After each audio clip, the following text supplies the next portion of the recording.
啊？关二爷的刀怎么拿反了？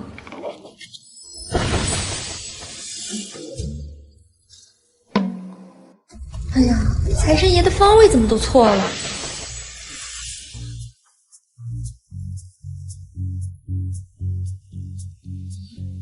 发财树也哭了，这个家呀，能发财就怪了。哎，我跟你说，你们家摆了这么多坏气运的东西，这么下去，很快就要家破人亡的。不过你放心，给我猜。你在胡说什么？哥，你看那个灾星，刚一进门就诅咒着，赶紧跟他离了吧。没错，哥，只有柔然姐才能给咱们带来好运。以后不准再提宋柔然，她才是我认定的妻子。宋柔然，5年前把我逐出家门的宋柔然，这是50万，拿去花。50万？我用不了这么多的。我呢，在山上修炼多年，早就看淡这些。妈的！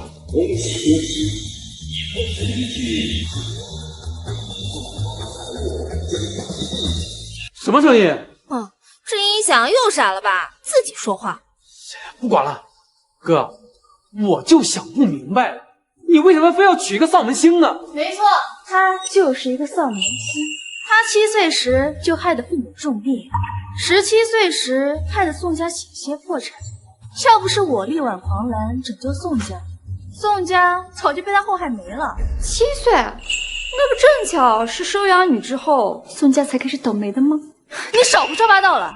你被逐出宋氏之后，宋氏一飞冲天，就足以说明你就是个灾星。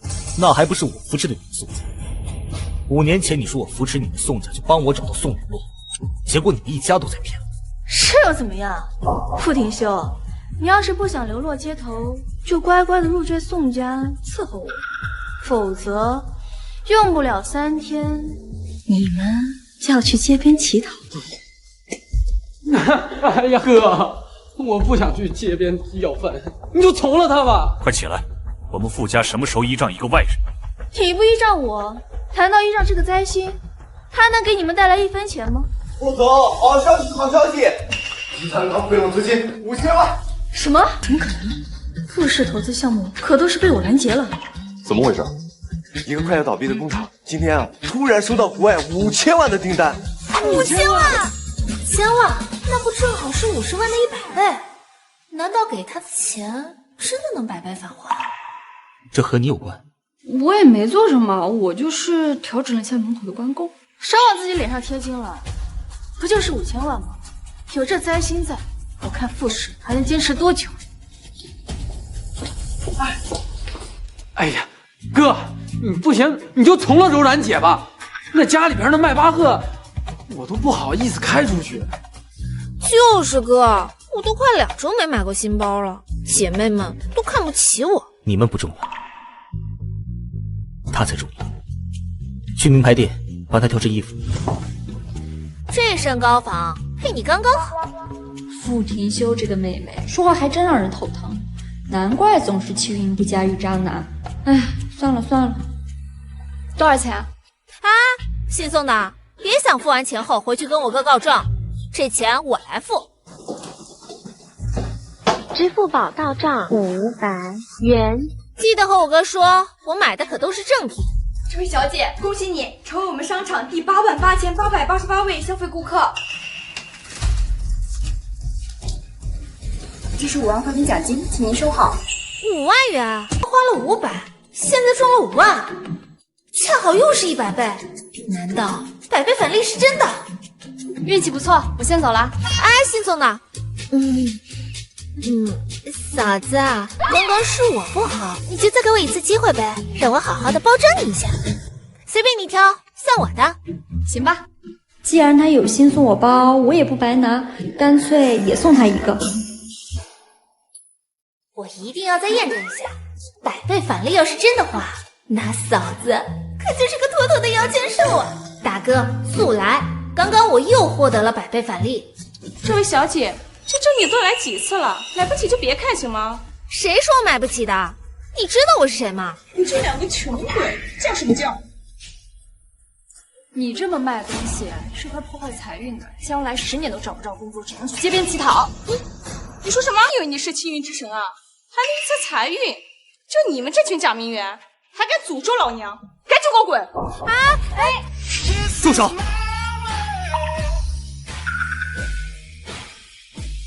谁让你动的？哇，好帅啊！立刻向我夫人道歉，否则我……否则什么否则？小白脸装什么霸总？别以为你长得帅就能威胁人了！我今天就是要让你们滚！我倒要看看我今天会不会失忆。想实验是吗？我成全你。我要收购一家店。什么？收购我们店？哼，你可真能装！我们店可是高端奢侈品店，价值上千万。你们这群假大款，还敢诅咒我！赶紧给我滚！哥，这可是1000万啊！为了一个道歉，不值吧？啊，对，要不然把这1000万给我，我道这个歉也行。不行。哼，你们3个极品还在这儿装上了。我们老板可是在京城有头有脸的大人物，就算你有1000万，也买不到。不准对副总无礼！副总，副总，您给我900万。爸，你是不是搞错了？他就是一个小白脸。闭上你的臭嘴！这位可是京城太贼傅少。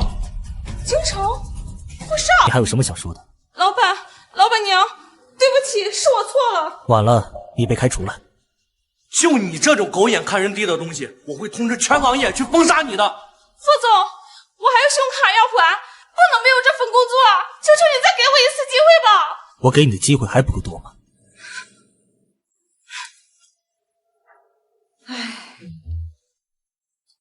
现在这家店是你的了，想要什么自己挑。啊！我这么快就实现步步自由了？你怎么给你嫂子挑衣服的？我怎么带她见咱妈？见婆婆。哥，你看我去买的这身怎么样？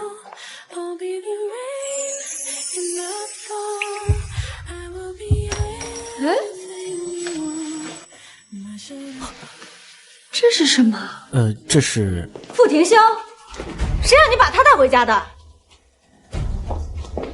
傅家家训：娶贵不娶贱，迎福不迎祸。他在宋家时，宋家人就灾病不断，还险些破产。你这个时候带他过门，是想让傅家家破人亡吗？哥哥呀，你怎么就没有我聪明呢？一个弃女灾星，一个千金福星，这明眼人都知道该怎么选。怎么选是我的事，你不可以对他不敬。那如果我说我准备了3个亿当嫁妆呢？3个亿？哥，3个亿啊！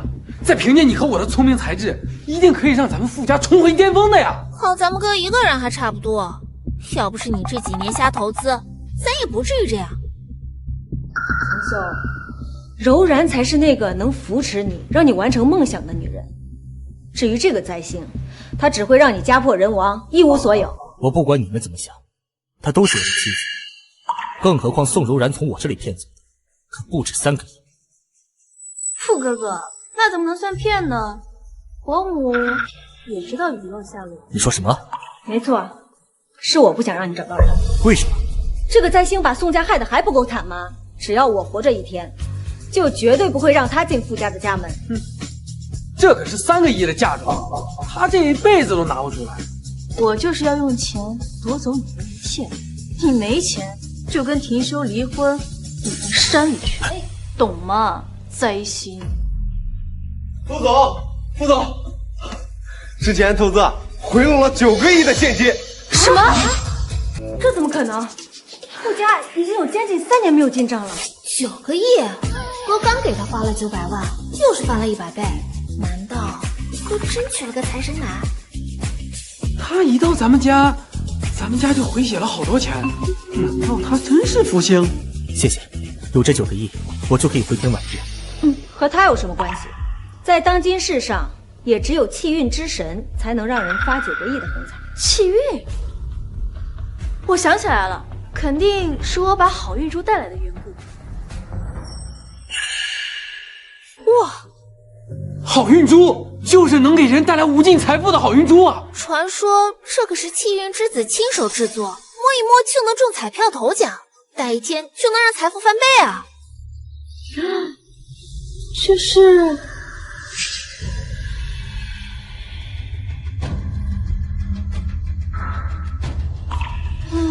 原来是这么回事儿。看什么看？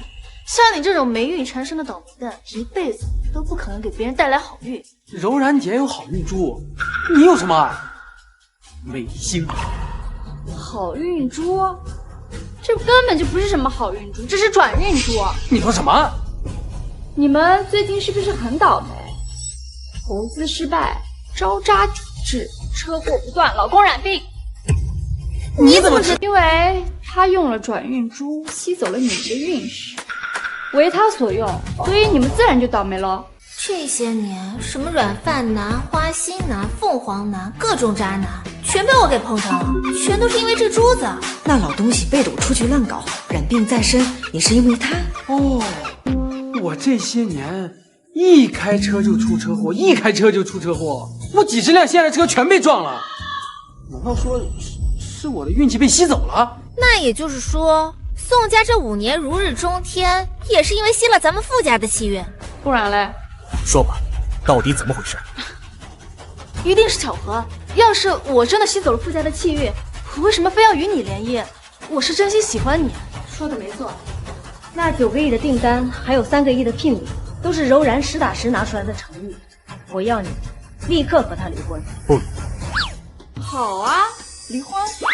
到时候你们公司倒闭，大儿子呢被追债人砍死，小儿子在路上被人撞死，小女儿被渣男撕成人民碎片。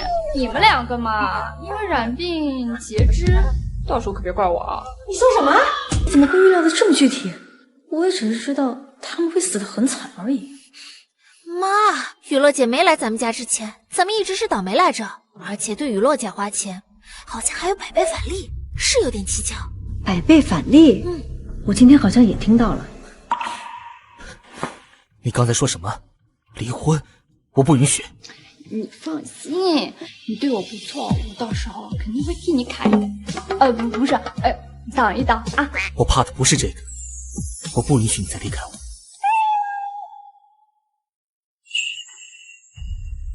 伯母，你让他们2个离婚，等我和婷秀联姻之后，我保证傅家如日中天。要不是赵公子说傅婷秀入赘能给我带来天大的气运，而且他也有几分姿色，我才没兴趣陪你们演戏。柔然，要不你先回去，我再劝劝他。好，明天慈善拍卖会上，我等伯母的好消息。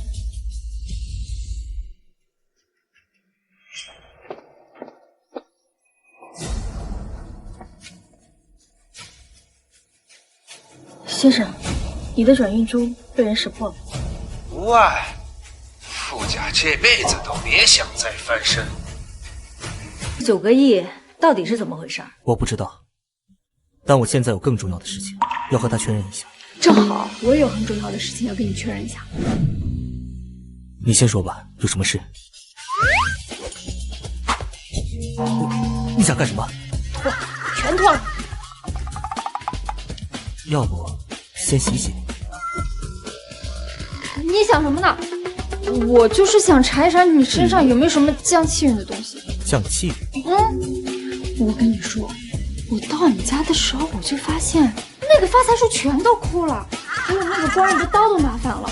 最主要的是，那个财神爷的位置都没有摆正。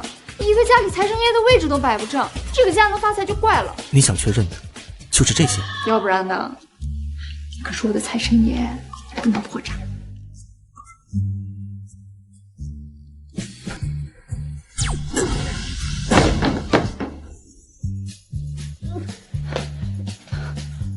你干什么？你想干什么？我只是想确认你会不会再离开我。当然不会，但是我警告你，我那5年的功夫都不是白练的。好，我知道了，你早点休息。明天拍卖会上，我要让所有人都知道你是我的妻子。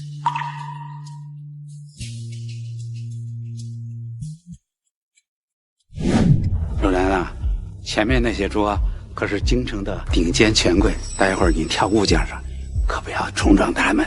好。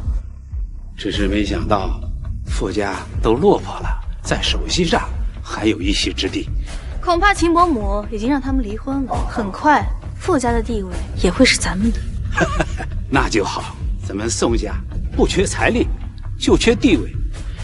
传闻中，气运之神新收了个弟子，今天也会到现场，到时候你可要好好巴结。气运之神的弟子，那可是所有权贵都趋之若鹜的存在，爷爷可见过。哎，当年我斥资100亿，也就只见过一只猫。猫？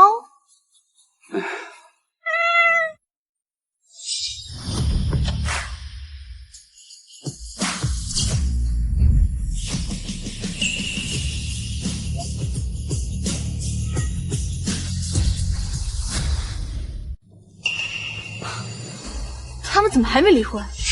气运神兽。爷爷，你是不是看错了？那就是一只猫。不可能，这只猫和我当年在山上见到那只气运神兽一模一样。我当时只是摸了神兽的脑袋，就病痛全消了。只可惜没有摸神兽的全身，要不然咱们宋家早已问鼎全国了。如果这真是气运神兽的话，难道他就是气运之神的弟子啊？你这个宋家弃女，竟敢在这里假扮气运之神的弟子，还带这只蠢猫来假扮气运神兽，是想害得宋家颜面扫地吗？让开！什么气运神兽？这就是我在山上养的野猫。再说了，我做什么事情关你屁事啊！你个孽障，竟然弄只野猫假扮气运神兽，这可是对气运之神大不敬。万一被他老人家牵动了宋家，你有10条命都不够赔的。难怪爸妈这些年久病不起，看来都是你对气运之神不敬造成的。何人在此喧闹啊？难道这位才是气运之神的弟子？我是气运之神的委托人，也是本次大会的主持人，有请各位入座，保持安静。欢迎大家来到慈善拍卖会。本次的拍卖会有诸多气运之物，并且拍下唯一的气运神物者将获得气运之神的庇佑。传说得到庇佑者可保祖孙3代无病无灾，不出3年定能迈入顶级世家的行列，身价过1000亿啊！哇，这简直是世界上最奢靡的奖了！真有这么厉害的人吗？气运知道，我师傅说他也只是略懂1、2。这次的气运神物，我势在必得。不过，在慈善拍卖会开启之前，还有一件重要的事情。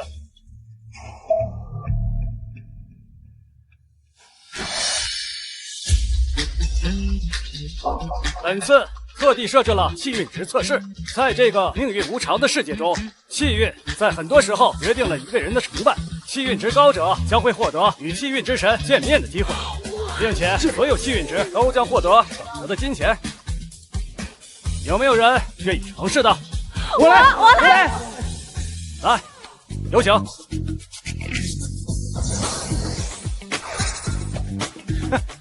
普通气运获得了97块钱。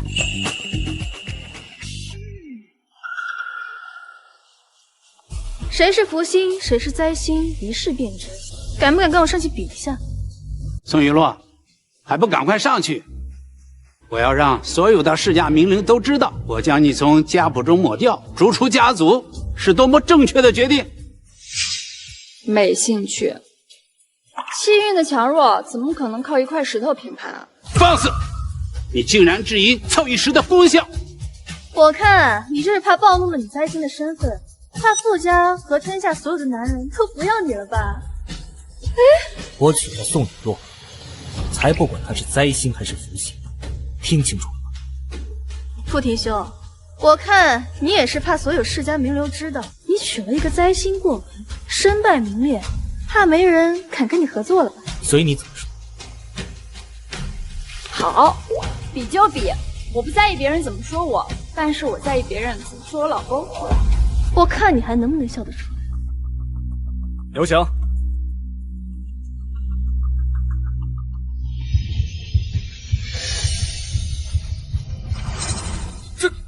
这怎么可能？ 38000，这可是1品气运啊，堪称人中龙凤，气运之子啊！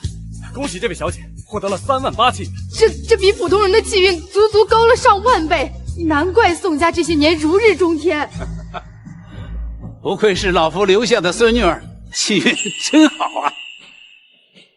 看到了吗，灾星，我的气运值啊，是你一辈子都抵达不了的高度。像你这种倒霉鬼，就应该人人避而远之，让你烂死在街。那要这么说的话，昨天咱们家的钱可都是柔软姐带来的好运啊！是啊，你这个拖油瓶，还不赶紧跟我哥离婚啊？我还没试呢，你们现在下结论太早了吧？这位小姐，你恐怕是不了解1品气运的含金量，这简直是万里挑一，买彩票都能中奖的先天圣迹。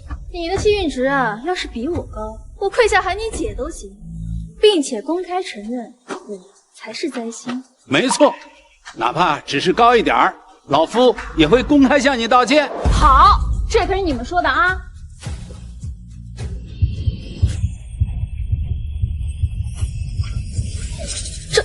这怎么可能？个十百千万，100万！她就是一个灾星，怎么可能会有100万的气运值？灾星，这可是气运女王，要是在古代，她凭借气运就可以一统天下，登上皇位，一代千秋啊！什么？啊？那要是在现代，岂不是能保佑一个家族繁荣昌盛，达到1000亿世家了吗？绰绰有余。我哥还真捡到宝了。他总能给我带来惊喜。好啦，你现在可以告诉我，到底谁才是灾星？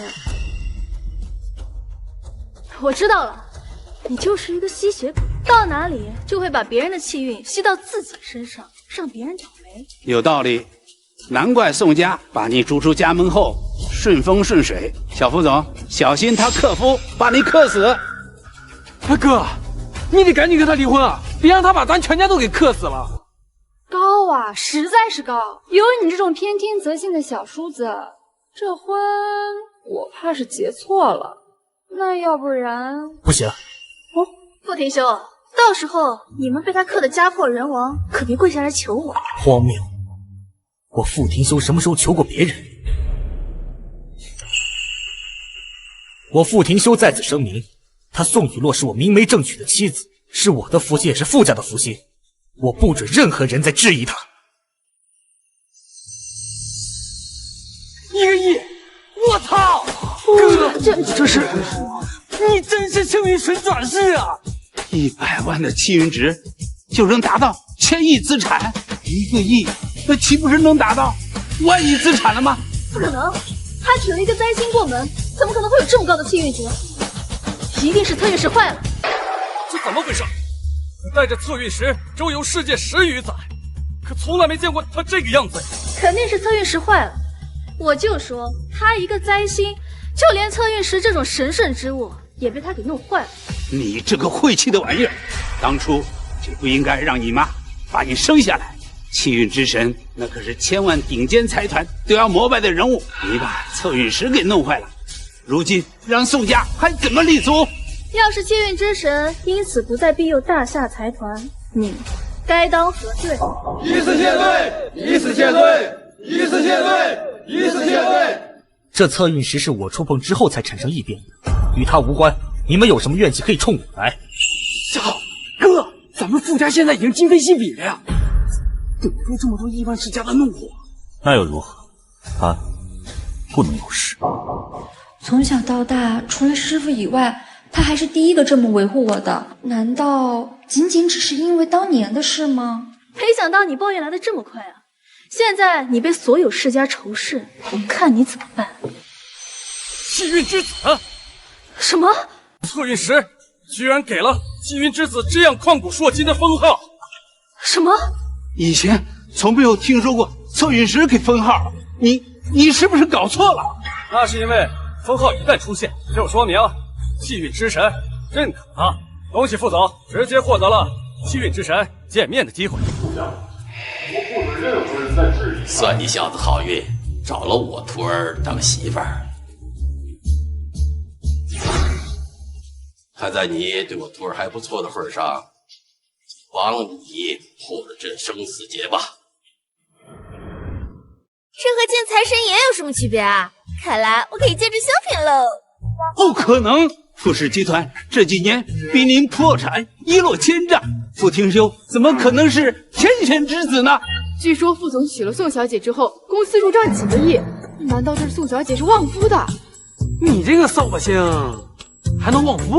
我想起来了，哥的气运值也正好是嫂子的100倍，100倍返利，看来是板上钉钉了。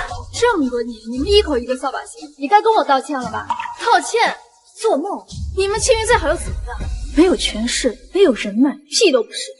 你被逐出宋氏之后，宋家一飞冲天，就足以证明你的气运一点用都没有。说得对，柔然有商业头脑，见多识广，待会儿定能选中气运神物，获得气运之神的庇佑，祝宋家鹏程万里。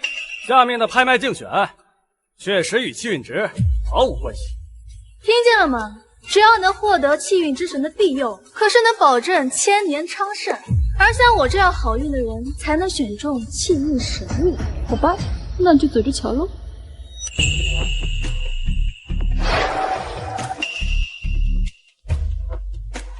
老夫都入你神仙了，怎么这个生死劫都解不开呀？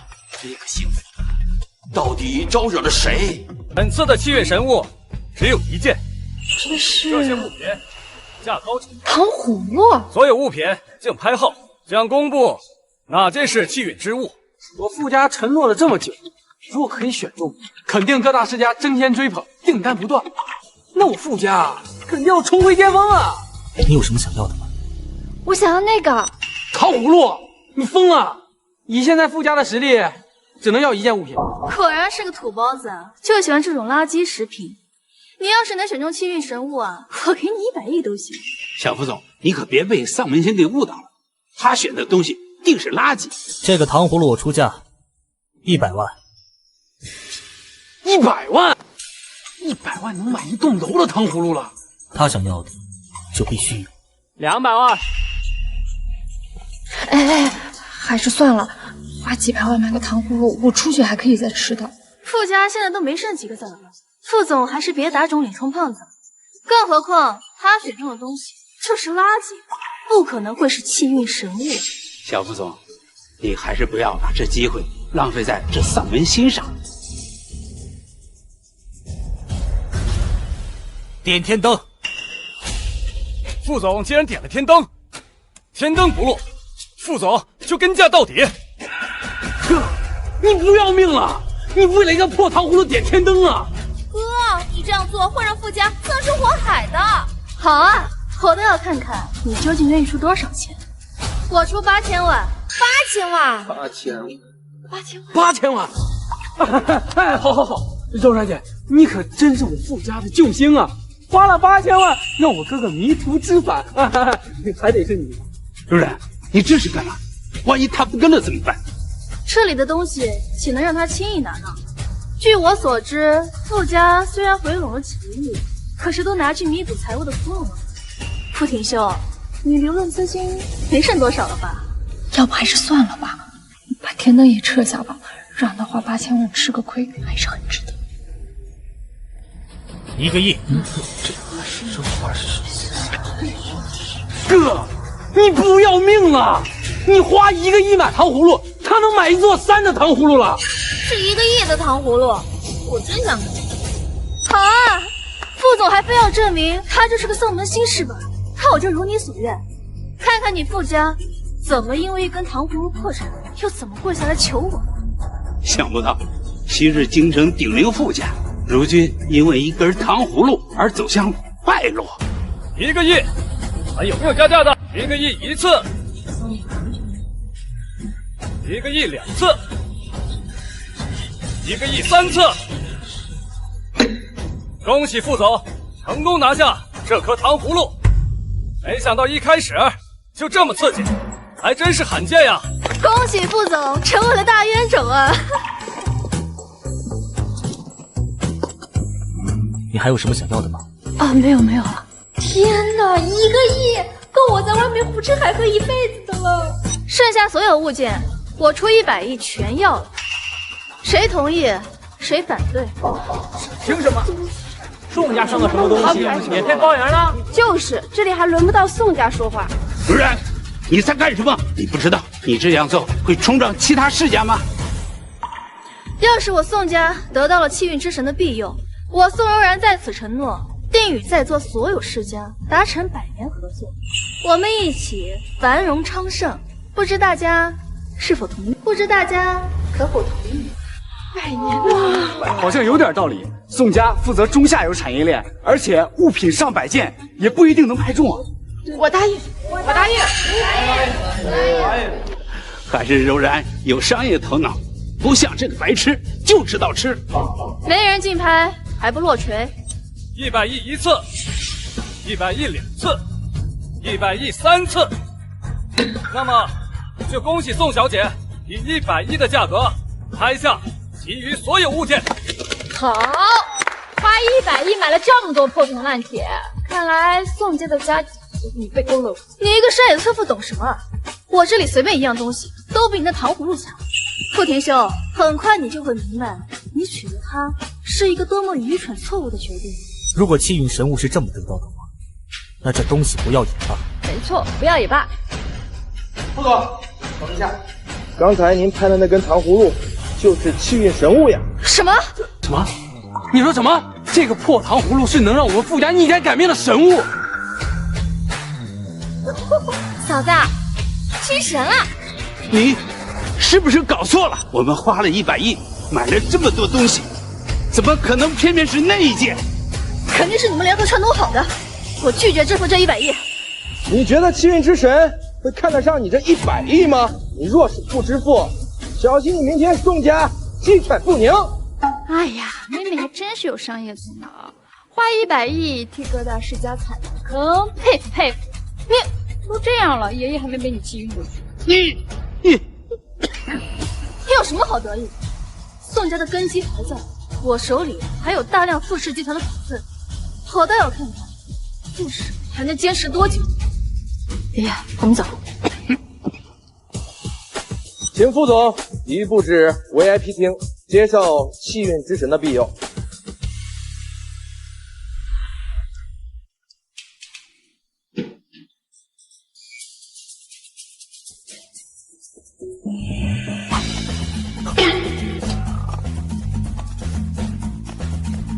小伙子，身板不错嘛啊！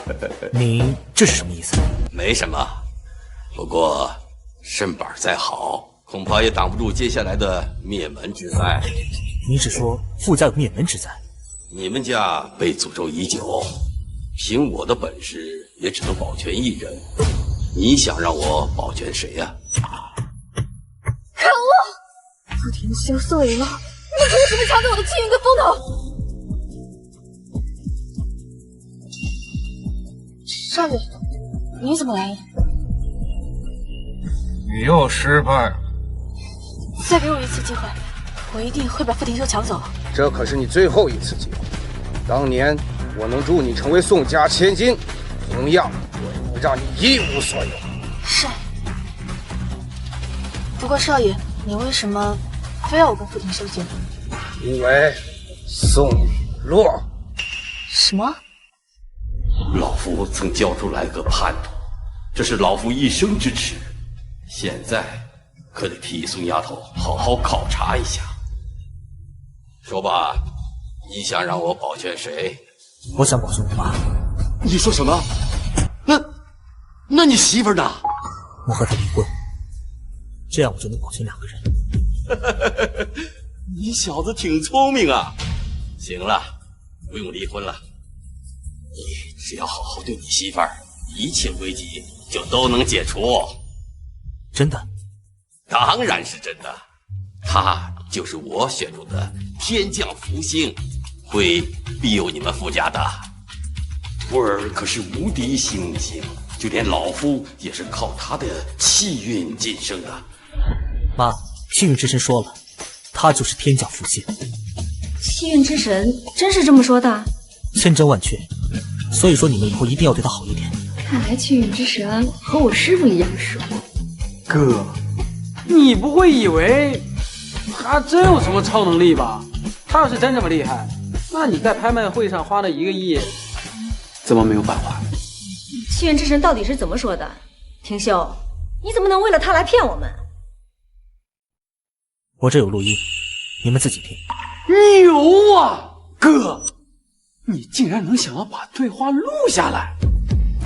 不用听了，录音是假的，真不知道赵公子究竟看上了他什么。不过很快你就会被赶出傅家。柔然，你说录音是假的，是怎么回事？不仅录音是假的，今天的拍卖会、测运石，还有气运之石，全部都是假的。全是假的？柔然姐，今天这么多权贵都在，这假不了吧？刚刚真正的气运之神已经发布了声明，你们自己看吧。诸位，我师父在10年前早已仙逝，我作为仙运的气运之神，对于昨天拍卖会的事情毫不知情，请大家不信谣，不传谣。我看你还你这种心机歹毒的女人，根本不配做我傅家的儿媳，立刻给我滚出去！我就说嘛，像他这个扫把星，怎么可能有这么高的气运值，而且还能选中气运神物？原来都是假的！你做了这个局，骗了我100亿，还想巩固傅家太子的位置，你真是歹毒！快把100亿还给我！你闹够了！我相信今天这一切都是真的，我更相信雨落。廷秀，这么多年虽然我不讲理了一些，但是我是真心爱你，你不能被他骗了。我骗人？之前在宋家，你偷钱做假账，把所有的东西全都污蔑到我头上也就算了，现在你让我被全网骂，失去一切才满足吗？但是你自己坏事做尽，关我什么事啊？好，我师傅可说了，对我使坏的人是要倒大霉的。还装呢？你有本事就让雷劈死我！真打雷了？柔然姐，实在不行，我入赘也可以。刚刚那个就是意外，我今天要是有一句好话，我天打5雷轰！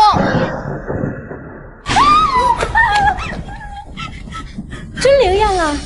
我劝你最好老实交代，免得被雷劈死，弄脏我们傅家的房子。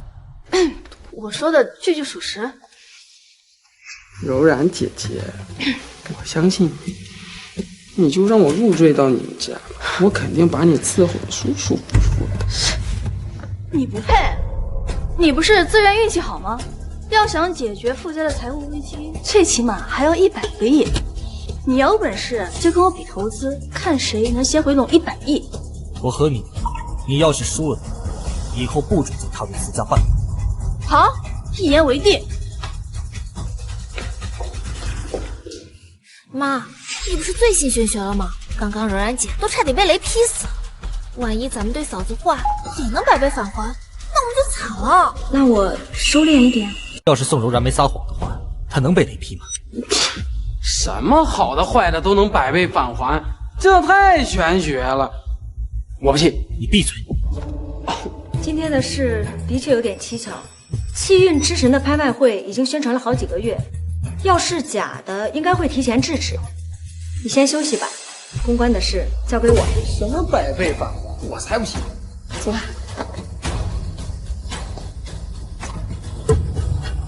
副经理，没事，别跟他计较，走吧。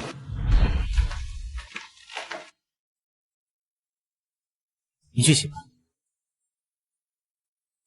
不行，师傅说过，破了色戒就会破坏好运啊！不能破，不能破。你在想什么？我在想，你怎么对我这么好啊？好吗？啊，那当然啦！你无条件的相信我，而且还拒绝了宋柔然。15年前，你是不是救过一个落水的小男孩？那个落水狗就是你呀！不好意思，你继续。5年前我被人下了药，是你救了我。那个时候我就觉得你是我的命中注定。结果第2天醒了，发现你不见了，我就疯狂的找你。哦，难怪那你准备怎么报答你的救命恩人？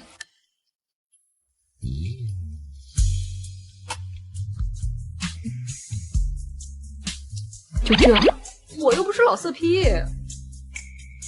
我的意思是，用我的生命。哥，出事了！哥，有急事儿，要不你先缓缓。什么事儿？二哥他出车祸了。在哪？真是晦气！赵公子让我开车撞死傅延修和宋雨洛，怎么是这个弟弟开的车？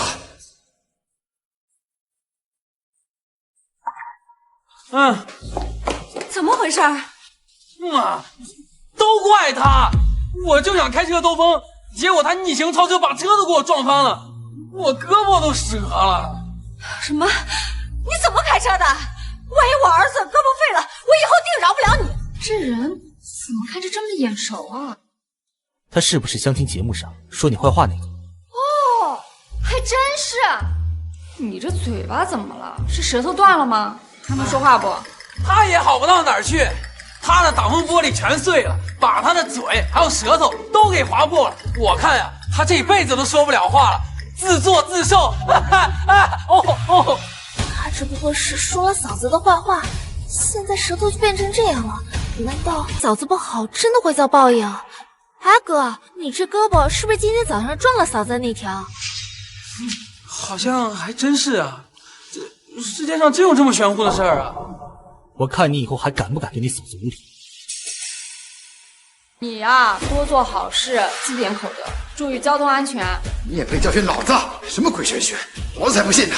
再忍几年，赵公子定能保佑我杨家。小心！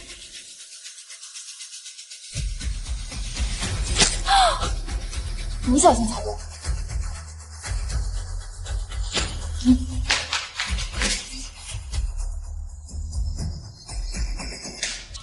你自己没站稳，可不关我的事儿。这邪门儿！他不会死了吧？咱们这是正当防卫，他死了活该。哦，你手没事吧？没事儿，我之前在山上的时候练过几招，倒是他。还有呼吸，应该就是失血过多晕倒了。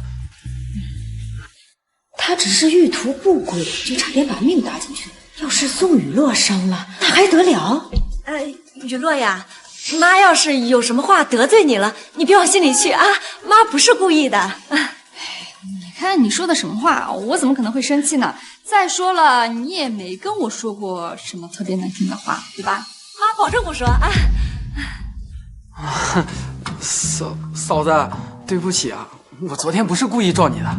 这女人能不能带来福气先不说，对她不好是真招祸端呀。没事儿，反正呢，你以后这条胳膊想撞我也撞不了喽。你有没有觉得今天的事情有点蹊跷？是有些蹊跷，不过善有善报，恶有恶报，也算是自食其果了。我说的不是这个，咱们刚得到气运之神的庇佑，很多世家都想和咱们傅家合作，却有人跳出来说咱们这是假的，而且我弟弟是开我的车出的车祸。啊！你是说有人在故意针对我吗？有这种可能。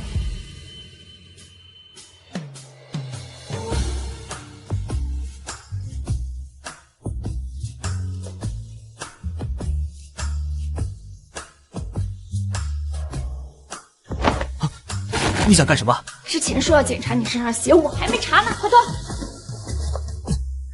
要不一起脱？田兄，明天的投资会我和你一起去。你们继续。想不到我儿子这么威武，还要女方主动，真是可耻。哎呀，你误会了，我们俩刚刚就……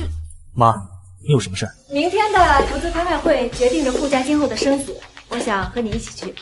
好，是时候让他们知道傅家真正的实力了。我们也要去。嫂子，这张卡里有100万，你可以拿去随便投资。哎呀，嫂子，这张卡里有500万，随便投资，什么百倍返利？我倒要看看他有没有小妹吹的那么神奇。600万，随便花。那我就拿下了啊！谢谢。你们这不是为难雨落？投资哪有这么简单？投资不就是投点钱吗？啊！你连投资者大会是什么都不知道啊？你们两个不会合起伙来骗我的钱吧？嫂子说的也没错啊，只不过是投完钱后，商会当场就会宣布项目的升值情况。他们俩在说什么？我怎么一句都听不懂？简单的说，就像买刮刮乐一样，你买了一张刮刮乐，会有会长告诉你中了多少奖。哎呀，不管了，反正不就是小小投资嘛，包在我身上。等一下。啊，你就相信雨落姐一次吧，这么多天这么多事，我真的有点动摇了。妈也1个多月没买楼了，这里有5000万，你也帮忙投资投资。5000万？之前投资的项目只要超过500万，你都不让我投资，你这一下子给5000万，你也太偏心了。拿着吧。谢谢妈。要是百倍返利是真的，傅家就有救了。之前柔然那孩子都差点被雷劈，还是信他好一点。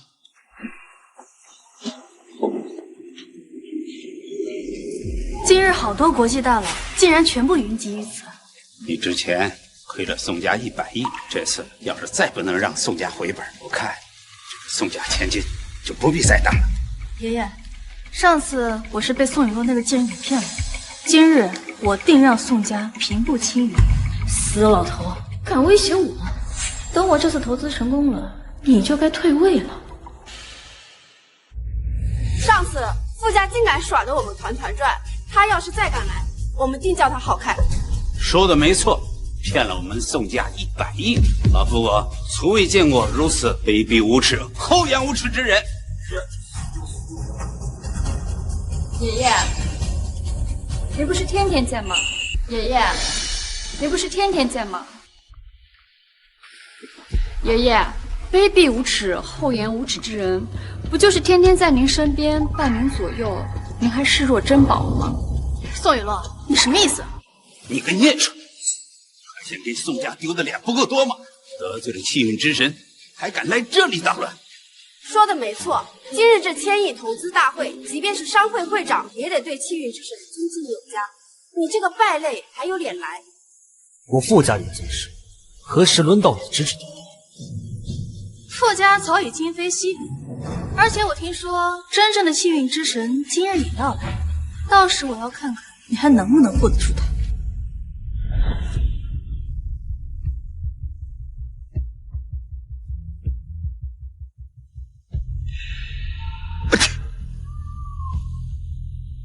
好你个叛徒！我原本都交代完后事，打算飞升了，敢说我是冒牌货，还试图对我徒儿不敬。哼！看你是活腻了。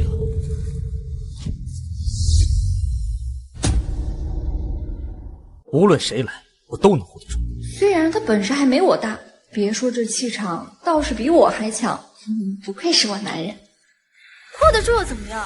今日的投资大会可是关乎这世家20年后的发展，到时候等我宋家植入云霄之时，你们只能在烂泥堆里仰望我。傅廷礼、傅明月，看在你们两个平日里态度还不错的份上，我给你们最后一次机会。如果你们现在与傅家断绝关系，我可以让你们当我的狗。宋柔然，你怎么能这么说话？不好意思啊，差点把你给忘了。如果你现在跟傅老爷离婚，我可以让你来我家当一个保姆。你别太过分，你到底还想不想和婷叔在一起？我想啊，可是这么多年来你们一点忙都帮不上，我还指望你干什么？等我宋家成为大夏第一世家后，我会让傅廷修跪下，求着我让他入赘。你真是个泼妇，廷修没娶你是对的。我傅廷修何时跪拜过别人？只有别人跪拜我，你再敢对我家人不敬，小心我对你不客气。好啊，我倒要看看等你一无所有的时候。妹妹，这么快就原形毕露了，还真是难看啊！看是因为我有底气，不用再跟你们这群货色演戏了。好好看看，这是什么？这白光仅仅是被照耀，就感觉如沐春风。这气运神物，这就是能带来好运、价值连城的神物啊！我就说，之前那个破糖葫芦，什么光芒都没有，怎么可能是气运神物？这就是气运之神的神物。这是获得气运之神的认可了？什么时候的事情？怎么没跟爷爷说呀？我是想给爷爷一个惊喜。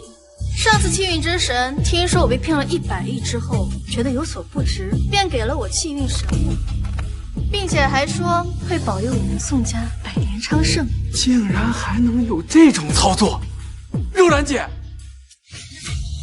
人不能恃才傲物，他有再好的东西，也不是他对我们傅家不敬的理由。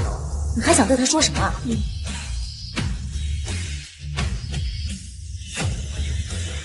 到了8九之事，想巴结，晚了。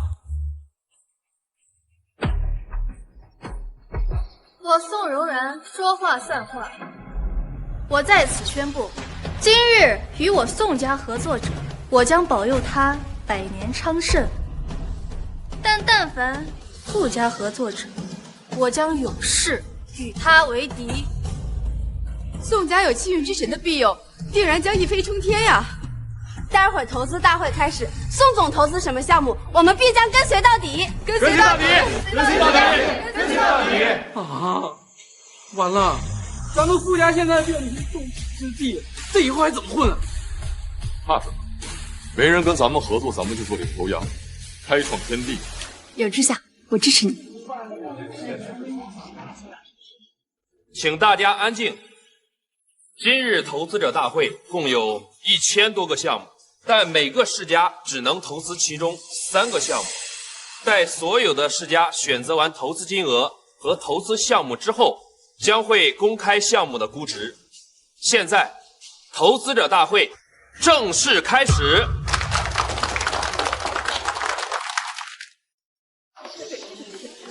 嫂子，你打算用我的100万投资什么项目啊？刚刚那个主持人说什么？我怎么听不太懂啊？刚刚那个主持人说什么？我怎么听不太懂啊？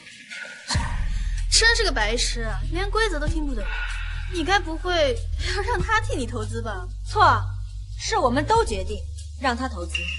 什么？你们傅家打算孤注一掷，让一个扫把星决定你们的命运？真是疯了！能够决定整个家族命运的，只有像柔然这种商业天才，并且还有气运之神庇佑的天选之子，那才行。像他这种蠢货，连花宋家1分钱的资格也没有。雨落虽然没有商业头，但他是我的信心。我来挑选项目，他来决定投不投。有时候外行人比内行人看得更准。真是可笑，难怪傅家会没落，选了你这个恋爱脑当总裁，真是没救了。怎么样？刚才我的提议再考虑一下，当我的狗也是有好处的。你喜欢的包，姐姐给你买的。我才不当别人的狗呢！嫂子，那100万你来投，我相信你。这几个都是比较不错的时尚项目，未来都有可能成为主流。你选一个。我选这个。明玉给我的100万，我投这个。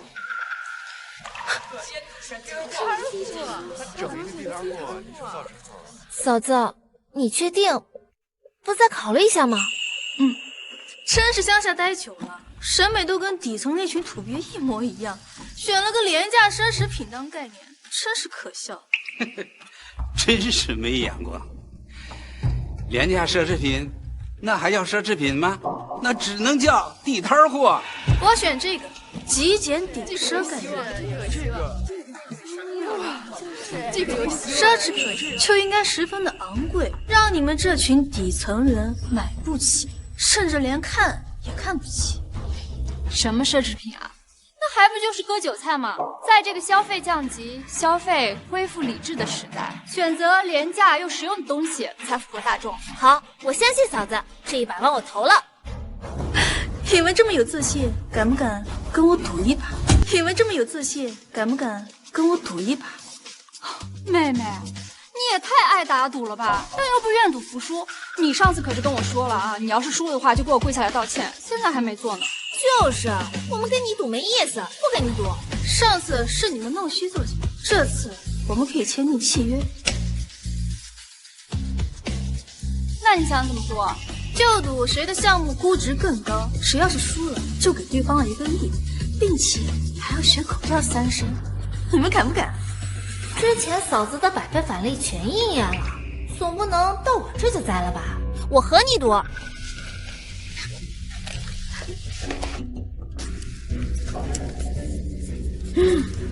明月，你看都没看就签了？我一下子上头忘了，反正我不能让嫂子学狗叫。哟，你还挺护主啊！很快我就会让你知道你的选择有多愚蠢。哼！主持人，这个项目我投1000万，现在请公开这2个项目的估值。我刚才已经说了，必须所有的世家都选定后才能公开。你们不跟？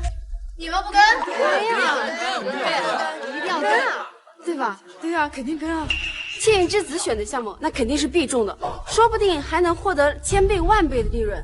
我跟2000万，我跟3000万，我们也跟。看到了吗？这么多世家，一个跟你的都没有，就说明你输定了。现在可以公开了吧？我现在正式宣布，今天晚上第1个竞标项目的估值，宋家以及百大世家所选择的顶奢概念，估值是300万。超过300万的所有资金都将注入到商会基金中，发展更好的项目。什么？才300万？是300万？那我们就亏了吧？什么意思？才300万，我投了1000万，岂不是说我亏了700万？你什么意思啊？你不是让大家1分钱都赚不着吗？对吧？对呀，什么意思？宋总，我们都跟了成百上千万了。是啊，这次算我亏了，我分文不取。但是我相信他们的估值只会更低，恐怕连10万都没有。别忘了，我们家柔然可是气运之子，他可是什么都不是。富家选择的廉价奢侈品概念，估值1个亿，并且预计明年估值再翻100倍。啊，1个亿！恭喜富士集团拿下这个估值1个亿的项目，并且将陆续获得总商会的项目注资。啊，1个亿，明年还要再翻100倍，这岂不是说100万不就翻了1万倍了吗？这怎么可能？这种项目怎么会有这么高的估值？陆续注资，难不成明年还要再投资100亿？是的，就赚了1万倍，这他们才是成百上千倍啊！嫂子，我们赢了，我不用学狗叫了。不过这个项目你不太懂，就交给你来管理了。哦，我爱死你了！以后全天下最好看的包包，你随便挑，我买单。果然，我们的选择都是对的。怎么样？某些人愿赌服输啊？就是学狗叫吧，3声。怎么样？愿赌服输？傅明月，我之前对你也不差吧？这次就算了。不行，要是我们输了，你会放过我们吗？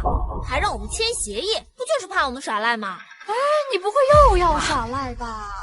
哦，看来宋家的诚心也不过如此嘛。你们要是有谁想跟他做生意的话，可得好好掂量掂量了。就是，而且还标榜自己是气运之子呢。我看啊，人品跟气运都不怎么样嘛。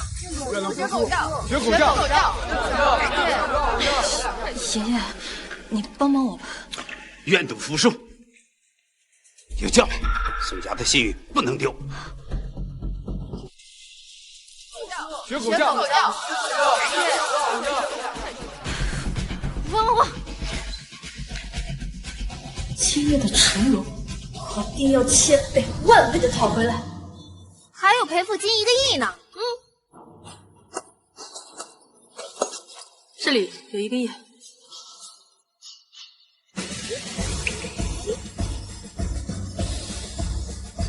小妹的100万又翻了100倍，现在还不止100倍。难道嫂子真能百倍返利？哎呀，嫂子，你快拿我那500万也去投资啊！选一个好一点的项目，我要开豪车，我要潇洒潇洒。那你以后可不能乱开车，不能超速啊！收到，我绝对不乱开，绝对不超速。快选一个吧，嫂子。哥，你给嫂子挑一个好点的项目，只要这次中标了，我一定对嫂子恭恭敬敬，把嫂子像父母一样对待。你说什么？那个像财神爷一样供着。这次我还要跟你，你敢不敢？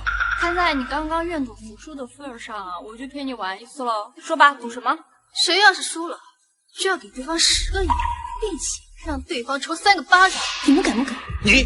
你闹够了没有？这可是全球顶尖商会，你刚才学狗叫，已经很丢人了。要是再被抽耳光，我们宋家在外人面前还怎么抬头？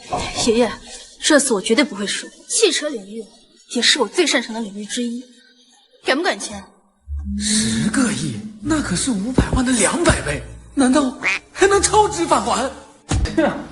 我来和你赌。哟，你什么时候变得这么好了？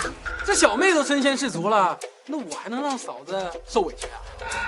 我这傻二哥，这一次总算是聪明了一次。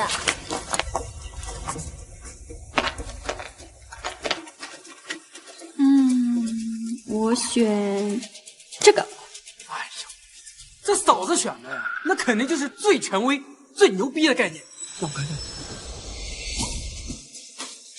固态电池。嫂子，你是不是选错了呀？咱们选的是汽车概念，你怎么选了块电池啊？刚刚就是他误打误撞，侥幸赢了。你们该不会还以为他真的有什么眼光格局吧？真是可笑。这个理念啊，根本就不成熟，对汽车行业也没有任何帮助。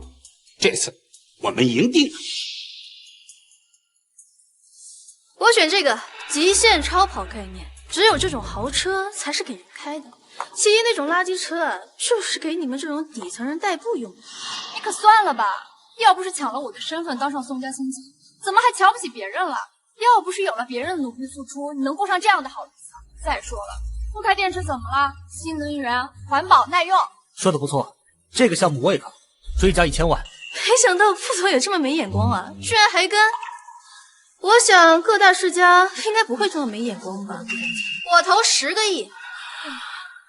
那我还是再相信宋小姐一次，这次我投100万。那我也跟100万吧。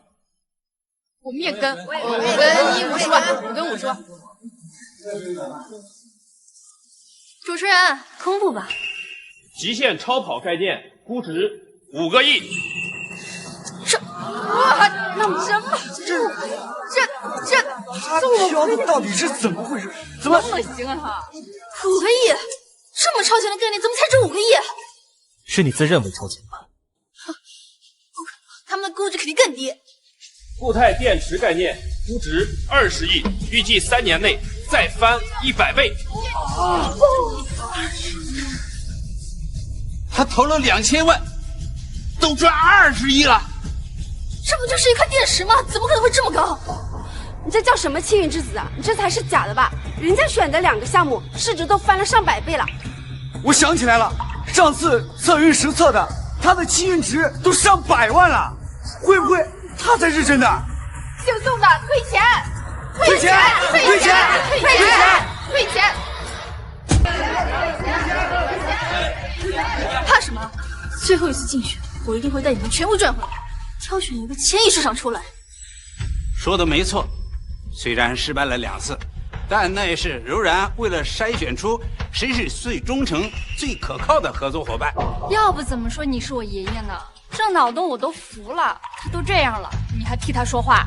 就是，老爷子，连我都看出来了，这柔然姐的运气没有嫂子好。柔然姐，柔然姐姐，刚才咱们2个的赌约是不是该兑现了？你算个什么东西？还想打我吗？别忘了，你就是条舔狗。柔然姐，我只是想要我那10个亿，我也没说要打你啊。要钱你也配？你看看你们全家就是几根贱骨头，非要把这个扫把星捧上去。等我什么时候高兴，我再把钱给你。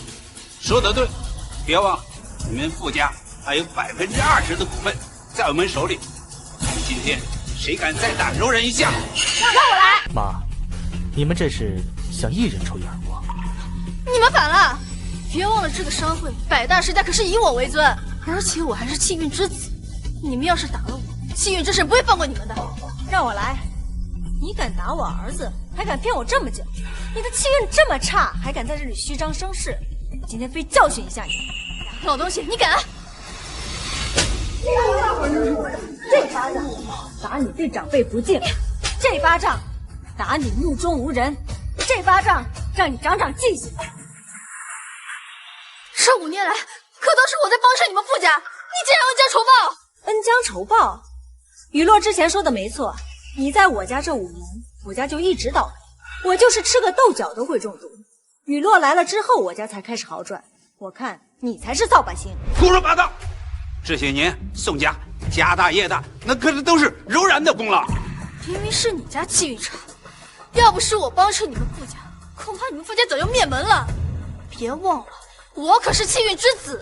气运之子，我看你是小兔崽子才差不多。我也没见你运气有多好，还是说你的神有问题啊？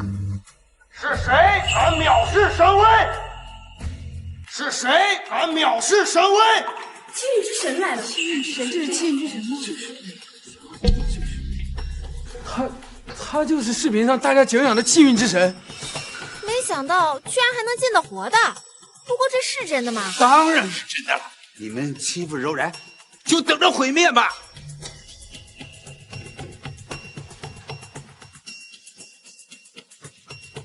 方才是谁说我不行？启禀气运之神，就是他，宋雨诺。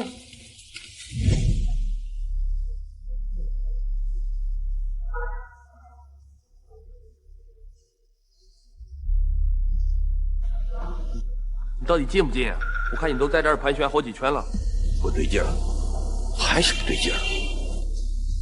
这里的布局怎么怪怪的？气运之神大人，他虽然姓宋，但和我们宋家没有一点关系啊！你可不要迁怒于我们宋家呀！宋雨乐是吧？我给你一个摆脱厄运活命的机会，和他离婚，嫁给我。啊？他离婚，嫁给我。啊？怎么会有这样的想法？怎么要嫁给他？我嫁给你啊？没错，虽然你长相资质平平，但我看你气运尚可。赵公子，你之前从来没有跟我说过，你为什么要娶她？闭嘴！你可否愿意？你当我不存在吗？我不允许。区傅家也敢反抗？信不信我让你们家遭遇天灾？停！我为什么要嫁给你这种阴险小人啊？我不愿意。你说什么？我进傅家当天，我就发现他们家的风水不对。宋柔然明显不懂这个，说是不是你搞的鬼啊？你是说我为了搞垮傅家搞小动作？要不然呢？傅家刚被气运之神认可，你就出来辟谣，明显你才是冒充的那个。唉，我说你这些小伎俩也太小儿科了吧？你什么时候变这么聪明？我只是单纯，又不是傻。说吧，这么大费周章的，到底要干什么？你说吧，大费周章的到底要干嘛？你说的没错，我的确不是气运之神。那他不是气运之神，那怎么回事？你不是气运之神，那你为什么和柔然会有联系？你为什么要骗柔然？没想到宋家掌舵人这么蠢，都到了这个时候了，你还以为你收养的孙女是什么好人吗？你什么意思？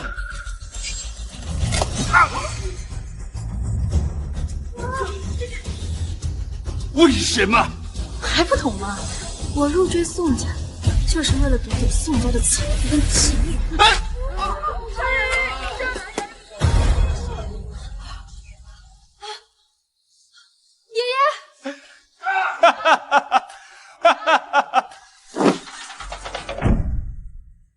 在15年前，我就已经布局了一切，先派宋柔然吸走宋家的气运，5年前再转走傅家的气运，再用气运之神的名号把你们全都骗到这里。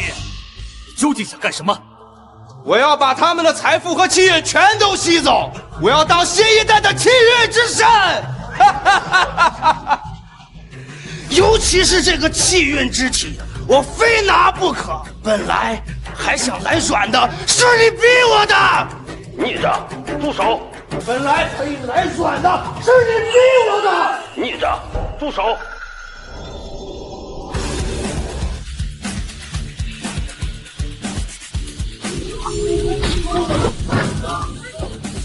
气运之神，老气运之神降临了！我们有救了！嫂子竟然真的是气运之神的弟子，这可是超级大腿啊！师傅，你一定要救救爷爷！在宋柔然没来家之前，他对我还是很好的。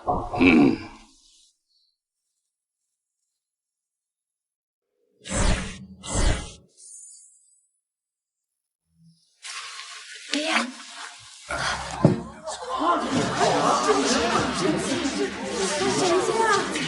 娱乐，对不起，这些年是爷爷冤枉你了。爷爷，现在还不是说这些的时候，你先好好休息啊。孽障，还不乖乖受降？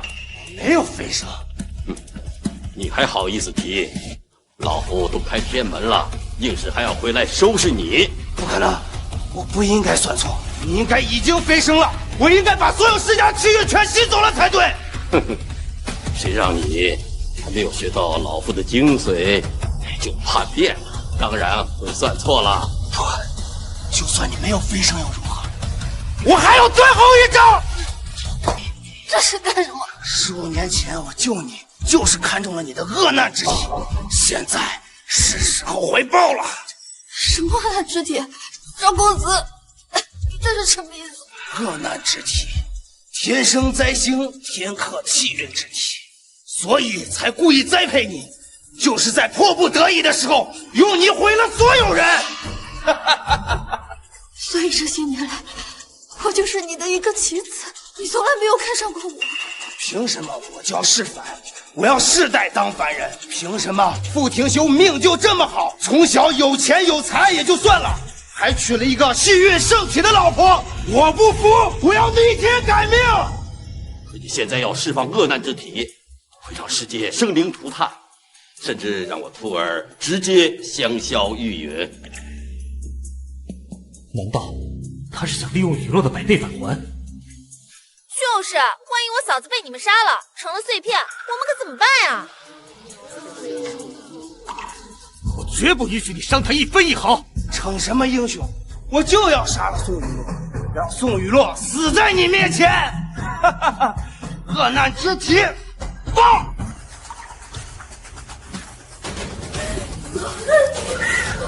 杀你！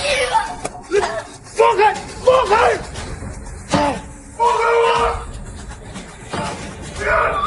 放开！放开！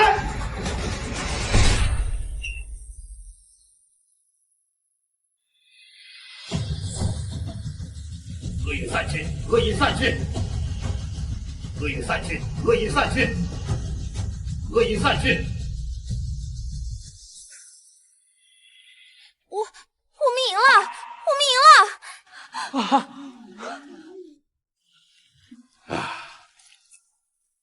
我终于可以安心的飞升了。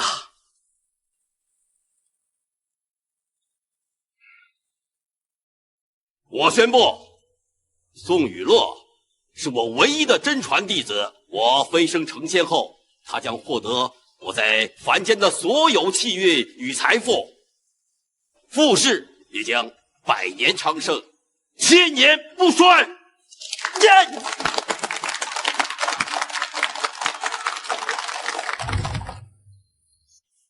嫂子，今天想买什么？我买单。哎呀，嫂子，咱们去买车，你看上哪一辆，我给你买哪一辆。